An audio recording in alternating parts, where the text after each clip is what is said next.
అందరికీ నమస్కారం. ఈరోజు నామినేషన్ల ప్రక్రియ ఆల్మోస్ట్ పూర్తయింది. స్క్రూటినీ కూడా కంప్లీట్ అయింది. మీరందరూ గమనించే ఉంటారు, జగన్మోహన్ రెడ్డి గారు ఒక మేనిఫెస్టోని గతంలో రిలీజ్ చేసి ఏదైతే చేయగలమో అదే చెప్పారు, చెప్పిందే చేసి చూపించారు. అదేవిధంగా తనను నమ్ముకున్న వాళ్ళకి, ప్రజలకు అందుబాటులో ఉండే నాయకులందరికీ కూడా టికెట్లు ఇచ్చి ఒక మంచి నాయకులని, ప్రజలకు అవసరమైనటువంటి నాయకులని, గడప గడపకి తిరగగలిగేటువంటి వాళ్ళని, 5 సంవత్సరాల పాటు ఓర్పుగా ప్రజలతో ఉండే వాళ్ళకి టికెట్లు ఇచ్చి ఈరోజు నామినేషన్ల ప్రక్రియ అంతా కూడా పూర్తి చేయడం జరిగింది. అదే మీరు తెలుగుదేశం పార్టీలో కనుక తీసుకుంటే, చంద్రబాబు నాయుడు గారు ఒక్క మన నెల్లూరు పార్లమెంట్ కాన్స్టిట్యున్సీ పరిధిలో తీసుకుంటే 7 అసెంబ్లీ కాన్స్టిట్యున్సీ, ఒక పార్లమెంట్ కాన్స్టిట్యున్సీ ఉంటే కనీసం ఒక్క దగ్గరైనా కూడా ఆయన పార్టీ కోసం 5 సంవత్సరాల పాటు కష్టపడిన వ్యక్తికి, ఏ వ్యక్తికి కూడా టికెట్లు ఇవ్వలేదు. లాస్ట్లో ఎవరైతే డబ్బులు సంచులు తెచ్చుకున్నారో వాళ్ళకు మాత్రమే టికెట్లు ఇవ్వడం మనం చూసాం. వారందరూ కూడా రేపు పొద్దున 5 సంవత్సరాల పాటు ప్రజలకు అందుబాటులో ఉంటారని, ప్రజలకు సేవ చేస్తారని ఎవరు కూడా నమ్మట్లేదు. ప్రధానంగా నెల్లూరు సిటీకి వచ్చేటప్పటికి నారాయణ గారు గత 5 సంవత్సరాల్లో కోవిడ్ లాంటి మహమ్మారి మనల్ని బాధ పెట్టినప్పటికీ కూడా 4.5 సంవత్సరాల పాటు అడ్రస్ లేడు. అతను కంటెస్ట్ చేసి సుమారుగా అన్నింటితో పాటుగా ఓట్లు 2000 ఓట్లు తక్కువతో తెచ్చుకొని తన కోసం కష్టపడినటువంటి నాయకులను, కార్యకర్తలను ఏ ఒక్కరినే పట్టించుకోకుండా 4.5 సంవత్సరాల పాటు కనిపించకుండా చివరి 6 నెలల్లో ఇప్పుడు నేను కూడా పోటీలో ఉన్నానని, నేను దగ్గర డబ్బులున్నాయి, నేను ఖర్చు పెట్టగలనని తెలుగుదేశంలో ఉన్నటువంటి వారిని కూడా లెక్క చేయకుండా కేవలం ఒక ఎంప్లాయీస్ మీద డిపెండ్ అయ్యి ఈరోజు ఎన్నికల ముందుకు వచ్చినారంటే తెలుగుదేశం పార్టీ వారు కేవలం డబ్బులుంటే చాలు ఎన్నికల్లో గెలవచ్చు అనే అహంకారం వాళ్ళలో కనపడుతుంది. జగన్మోహన్ రెడ్డి గారు అదేవిధంగా ఒక నారాయణ గారు లాంటి 1000 కోట్ల అధిపతి మీద ఒక సామాన్యుడికి టికెట్ ఇచ్చినారంటే మీరు అందరూ అర్థం చేసుకోవచ్చు జగన్మోహన్ రెడ్డి గారు పేదల పాలిట ఎంత కమిట్మెంట్ ఉంది, ఎంత సేవ చేయాలనే లక్ష్యం ఉందన్నది మీ అందరికీ కూడా తెలుస్తూ ఉంది. సో అలాంటి వ్యక్తుల్ని ఈరోజు ప్రజలందరూ కూడా ఆదరిస్తూ ఉన్నారు. ఈరోజు ఒక సామాన్యుడు, పేదవాడు ఖలీల్ అహ్మద్ అతను గెలుస్తాడని అనుకున్న వాళ్ళందరికీ కూడా ఈరోజు నెల్లూరు నగరంలో ఖలీల్ అహ్మద్ గారికి కానీ, అలానే విజయసాయిరెడ్డి గారికి కానీ, వారికి వస్తున్నటువంటి సపోర్ట్ కానీ, వస్తున్నటువంటి స్పందన కానీ చూసి అందరూ కూడా రాష్ట్రం అంతా కూడా ఆశ్చర్యపోతుంది. ఈరోజు నెల్లూరు నగరంలో ఒక మంచి మెజారిటీతో ఖలీల్ అహ్మద్ ఎంపీ కాన్స్టిట్యున్సీలో విజయసాయిరెడ్డి గారు గెలవబోతున్నారని అందరికీ కూడా అర్థమైంది. ఇది చాలా శుభ పరిణామం. అలా కాకుండా ఈ పార్ట్ టైం వ్యాపారస్తులు కనుక గెలిస్తే ప్రజలకు ఎలా ఉంటుందన్నది అందరూ అర్థం చేసుకున్నారు. కాబట్టి ఈరోజు అందరిలో కూడా ఈ మార్పు వచ్చింది. ఇకపోతే రెండవ పాయింట్కి వచ్చేటప్పటికి ఈరోజు జగన్మోహన్ రెడ్డి గారు మేనిఫెస్టో విడుదల చేస్తున్నారు. చాలా అద్భుతంగా ఏదైతే తను చేయగలను అనుకుంటాడో దాన్నే చెప్పారు, గతంలో చేశారు, ఇప్పుడు కూడా చేస్తానని చెప్పి ముందుకు వచ్చారు. మీరందరూ కూడా గమనించుంటారు, గతంలో 2 సంవత్సరాల క్రితం చంద్రబాబు నాయుడు గారు, జగన్మోహన్ రెడ్డి గారు అభివృద్ధి, సంక్షేమం 2 చేస్తా ఉన్నప్పుడు పేదలకు ఇన్ని వేల కోట్లు దోచి పెడతా ఉన్నాడు. ఇలా చేస్తే మన ఆంధ్రప్రదేశ్ మరో శ్రీలంక, మరో నైజీరియా లాగా ఈ రాష్ట్రం అడుక్కు తింటుందనే పదాలు చంద్రబాబు నాయుడు గారు మాట్లాడారు. అయితే అందరూ కూడా అనుకున్నారు చంద్రబాబు నాయుడు గారు పెద్ద మేధావి కదా, ఆయన చెప్పినట్టు జగన్మోహన్ రెడ్డి గారు ఈ పథకాలన్నీ ఇవ్వలేడేమో, రాష్ట్రం అప్పుల పాలవుతుందేమోనని. కానీ జగన్మోహన్ రెడ్డి గారు ఎక్కడా కూడా గవర్నమెంట్ని నీట్గా రన్ చేస్తూ చంద్రబాబు నాయుడు గారు చేసిన అనవసరమైనటువంటి అప్పుల కంటే కూడా చాలా తక్కువ స్థాయిలో అప్పులు కూడా చేయడం కూడా జరిగింది.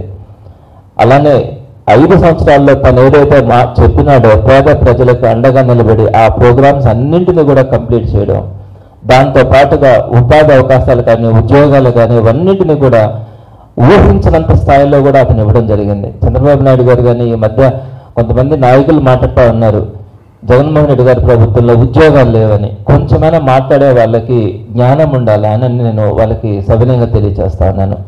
చంద్రబాబు నాయుడు గారు కేవలం 34,108 ఉద్యోగాలు, ప్రభుత్వ ఉద్యోగాలు ఇస్తే, అదే జగన్మోహన్ రెడ్డి గారు 4,40,000 ఉద్యోగాలు ఇచ్చినారు. ఈ దేశంలో ఏ రాష్ట్రంలో ఏ ముఖ్యమంత్రి కూడా 5 ఏళ్ల పాలనలో 4 లక్షల చిల్లర ఉద్యోగాలు ఇవ్వలేదు. అందులో రెగ్యులర్ ఉద్యోగాలే 2,22,000 ఉద్యోగాలు ఉన్నాయి, మిగతా వాలంటీర్స్ ఉన్నాయి.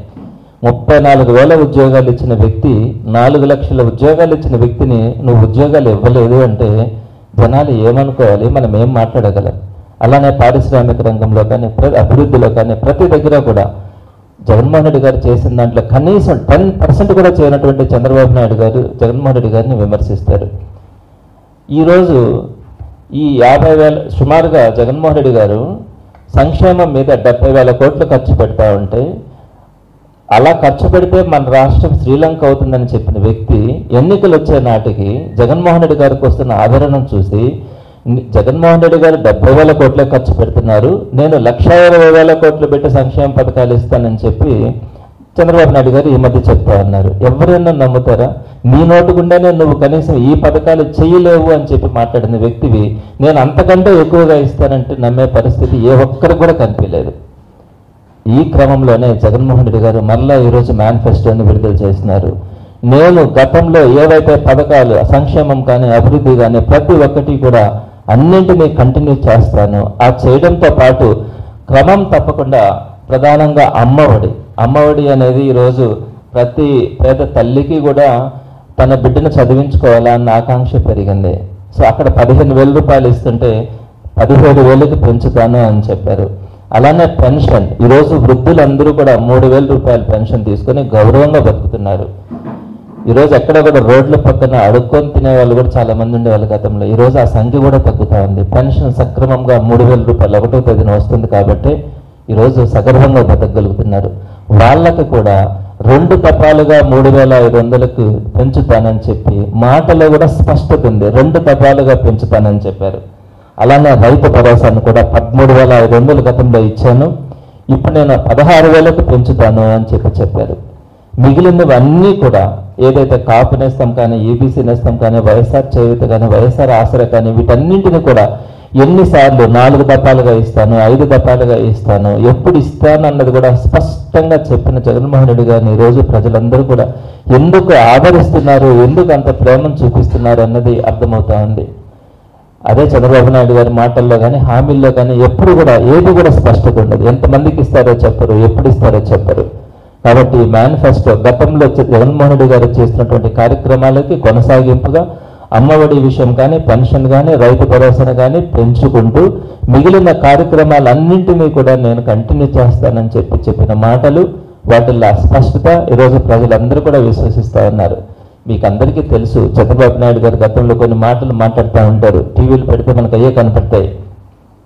కంప్యూటర్ను నేనే కనుక్కున్నానని, హైదరాబాద్ నేనే నిర్మించానని, సెల్ ఫోన్కి ఇండియాకి తెప్పించింది కూడా నేనేనని, పివి సింధు పథకం గెలవడానికి నేనే కారణం, అలానే ఇండియాలో అసలు జరగని ఒలింపిక్స్ని నేను అమరావతిలో జరిపిస్తానని చెప్పడం, ఇండియాలో లేని బుల్లెట్ రైలుని నేను అమరావతిలో తిప్పుతానని చెప్పడం, ప్రతి జిల్లాకి సీ పోర్టుని నిర్మిస్తానని చెప్పడం, కానీ 108 కూడా సరిగ్గా నడపలేకపోతే ఆయన ఎయిర్ అంబులెన్స్లు తెస్తానని చెప్పడం, సూర్యుడిని కంట్రోల్ చేసి కరువునే భయపెడతానని చెప్పడం, కానీ సముద్రాన్ని కంట్రోల్ చేస్తానని చెప్పడం, కరోనా నేనుంటే వచ్చేదా అని చెప్పడం, ఇలాంటి పిచ్చి మాటలు ప్రగల్భాలు పలికినటువంటి చంద్రబాబు నాయుడు ఇచ్చే హామీలు కానీ ఏ ఒక్కరు కూడా నమ్మే పరిస్థితి లేదు.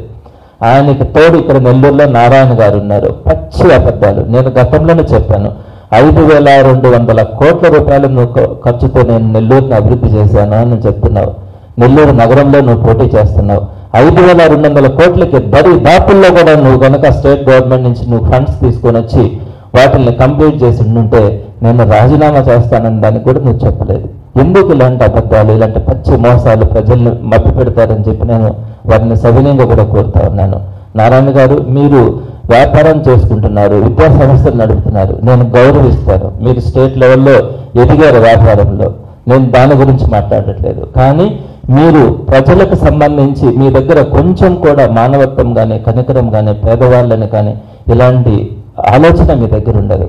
మీరు రాజకీయాల్లో కనీసం మిమ్మల్ని నమ్ముకున్న వాళ్ళకి రేపు 5 సంవత్సరాల పాటు అండగా నిలబడతాననే మాట మీరు చెప్పలేరు. అలాంటి వ్యక్తి మీరు రాజకీయాల్లో అబద్ధాలు చెప్తూ నేనే చేసినాను అభివృద్ధి, నేను లేకపోతే అసలు నెల్లూరే లేదు అనే విధంగా మీరు మాట్లాడుతూ ఉంటే ప్రజలు అసహించుకుంటా ఉన్నారు. ఈరోజు మొదట్లో మీరు చెప్పిన మాటలు, చంద్రబాబు నాయుడు గారు చెప్పిన మాటలు లాగానే మీ మాటలు అందరూ కూడా నిజమేనేమో అని అనుకొని ఈరోజు అసలు నారాయణ గారు ఏం చేసినారంటే ఏది కనిపించట్లేదు, అప్పులు పాలు చేయడం తప్ప. అలాంటి వ్యక్తికి రోజు ప్రజలు ఎవరూ కూడా ఆలోచిస్తూ ఉన్నారు. ఇలాంటి వ్యక్తిని మనం గెలిపించుకోవాల్సిందే. రేపు పొద్దున ఇతనితో పాటు నిలబడితే కనీసం మనకు అండగా కూడా నిలబడ్డాన్ని ప్రజలందరూ కూడా ఆలోచిస్తూ ఉన్నారు. కాబట్టి చక్కని మేనిఫెస్టోని జగన్మోహన్ రెడ్డి గారు ఈరోజు విడుదల చేసినారు. మాట చెప్పారు, మాట తప్పరు, ఆ మాట మీద నిలబడతారు.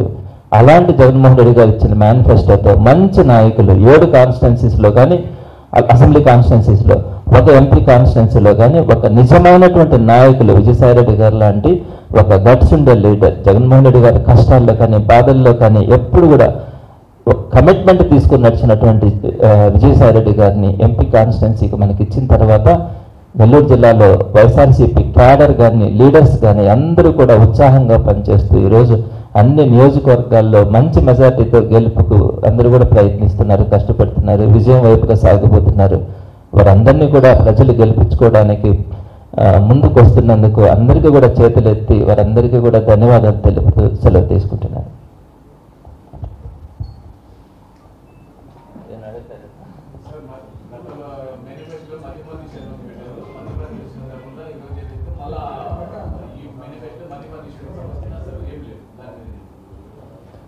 మద్య నియంత్రణ అయితే జరిగిందన్న. సుమారుగా మనకి లాస్ట్ టైంలో బెల్ట్ షాపులు ప్రధాన సమస్యగా ఉంది. 14,000 బెల్ట్ షాపులు ఉన్నాయి. ఈరోజు ఒక్క బెల్ట్ షాప్ కూడా లేదు. అలానే పర్మిట్ రూములు 1400 దాకా ఉన్నాయి, వాటిని రద్దు చేసినారు.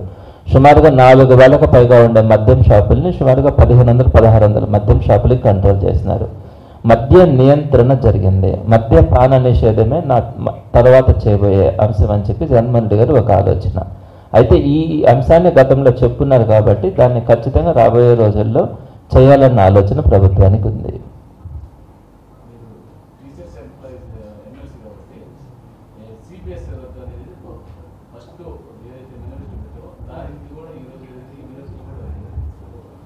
సిపిఎస్ కంటే మెరుగుగా జిపిఎస్ని తీసుకురావడం జరిగింది. ఏదైతే ఎంప్లాయీస్ అందరూ కూడా ఓపీఎస్ని కోరుకున్నారు, ఓపీఎస్కి ఒక 3 అంశాలలో జిపిఎస్లో లేవు. మొదట మనం జిపిఎస్లోకి ఒక అడుగు పెట్టిన తర్వాత ఆ 3 అంశాల మీద కూడా జగన్మోహన్ రెడ్డి గారిని భవిష్యత్తులో మరొకసారి దాని మీద క్లారిటీ తీసుకొని ఓపీఎస్గా తీసుకురావాలనే ఆలోచనతో ఆయనతో ఒకసారి మాట్లాడడం కూడా జరుగుతుంది.